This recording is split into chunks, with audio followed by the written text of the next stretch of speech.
নির্বাচন বন্ধ হলে ক্ষতিগ্রস্ত হবে জাতি, বাড়বে ফ্যাসিবাদ ফিরে আসার সম্ভাবনা বলছে বিএনপি। ইসির রোড ম্যাপে সুষ্ঠু ভোট ভণ্ডুল হওয়ার নীল নকশা দেখছে জামাত। মানুষকে জিজ্ঞেস করলে মানুষ বলে নির্বাচন হবে, তো নির্বাচন হবেই, এবং যে ঘোষণা দেওয়া হয়েছে সেই সময়টাতেই হবে। যদি নির্বাচন বন্ধ করা হয়, ফ্যাসিবাদের ফিরে আসার সম্ভাবনা অনেক বাড়বে। নির্বাচনের পথ নকশা একটি সুষ্ঠু নির্বাচন ভণ্ডুল করার জন্য একটি নীল নকশা।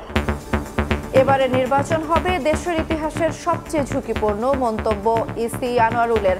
চ্যালেঞ্জ মোকাবেলার ঘোষণা সিইসির। ত্রয়োদশ নির্বাচন বাংলাদেশের ইতিহাসে যতগুলো নির্বাচন হয়েছে সবচেয়ে বেশি ঝুঁকিপূর্ণ হবে। নিত্য নতুন চ্যালেঞ্জ আমাদেরকে মোকাবেলা করতে হচ্ছে এখন, যে চ্যালেঞ্জগুলো আগে ছিল না। এই কমিশনের বটম লাইন হচ্ছে প্রফেশনালিজম অ্যান্ড নিউট্রালিটি। দেখছিলেন প্রধান শিরোনাম। দুপুরের সময় সঙ্গে আছি আমি গোলাম রাব্বি এবং আমি জান্নাতুল দোলদা। এবার অন্যান্য শীর্ষ সংবাদ। অভ্যুত্থানের বছর পেরোলেও গুমে জড়িতদের বিচার না হওয়ায় হতাশ ভুক্তভোগীরা। বাংলাদেশে আর ফিরবে না এই সংস্কৃতি, আশ্বস্ত করলেন রাজনীতিকরা। সন্ত্রাস বিরোধী আইনের মামলায় লতিফ সিদ্দিকী সহ 16 জনকে কারাগারে পাঠালেন আদালত। হাসিনাকে ফিরিয়ে আনতে মঞ্চ 71 গঠন করেন আসামিরা, দাবি রাষ্ট্রপক্ষের।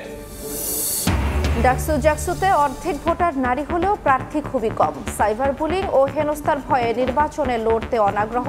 নিরাপদ ক্যাম্পাস নিশ্চিত হলে পরিস্থিতি পাল্টানোর আশা। এই পাশে প্রত্যেকের বাড়ি পানি, এই পানি 12 মাস কাল যাবত এইভাবে থেকে যায়। 6 মাস যদি পাতা কাটা থাকতে বাসা কাছা কিভাবে নিয়ে রাখবো? বছর জুড়ে জলাবদ্ধতায় বিপর্যস্ত ভবদহের জনজীবন। মৌলিক চাহিদা মেটাতেই নাভিশ্বাস। বর্ষা মৌসুমে দুর্ভোগের শেষ নেই, ভিটেমাটি ছেড়ে সড়কে মানবতার জীবনযাপন।